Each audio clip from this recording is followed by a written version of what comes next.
My name is Bill Gentile, and I'm an independent journalist, and I teach at American University in Washington, D.C.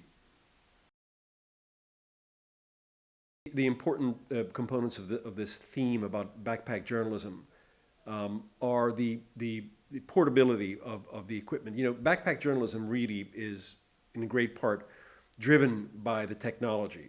The technology that brought us these small handheld digital cameras like this one that I've taken to, or cameras like this that I've taken to Iraq, Afghanistan, the Arctic Circle. When I started out in the field of visual communication, which was in the late 1970s, we didn't have technology like this. You know, we had still cameras that had black and white film, and that we had to carry around, literally carry around dark rooms.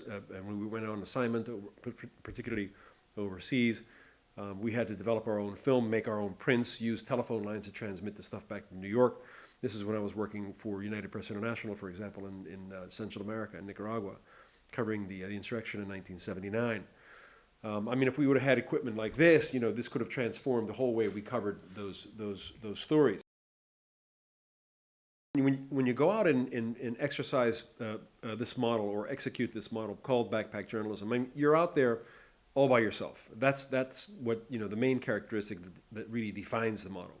You do it all. You're the reporter, you're the camera person, you're the sound person, you're the correspondent, you're the producer, you're everything. And that's both good and bad. On one hand, it allows you to get into places, go places, be accepted in places, like military operations that would be very, very difficult to include a team of 5 or 4 or even 3 people. You being portable and your equipment being small and portable and mobile makes you a lot easier to insert or embed, if you will, in a military operation, for example. But you know, there's a downside to that too. You know, there's good news and bad news to it. You're all by yourself, and you have no one to bounce your ideas off of. You've got to be the person who recognizes when the dramatic arcs, for example, begin, and you've got to keep in mind, you've got to recognize those, and you have to keep in mind the most effective ways to cultivate those dramatic arcs. So I guess the most important thing that I can tell you, aside from obviously taking care of your gear when you're out there under difficult circumstances and in harsh conditions, keep asking yourself, you know, what's the story here? What's the story?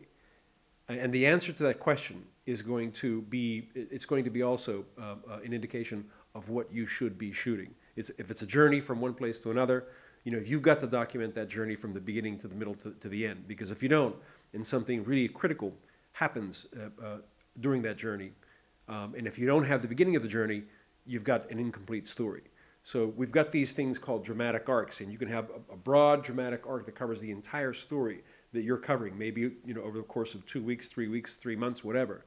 But there could be many smaller dramatic arcs within that broader dramatic arc, and you've got to, you know, recognize and cultivate those dramatic arcs as you go along. Otherwise, you don't have a story that includes a beginning, a middle, and an end. You just have maybe an end, or maybe a middle and an end, but not the beginning.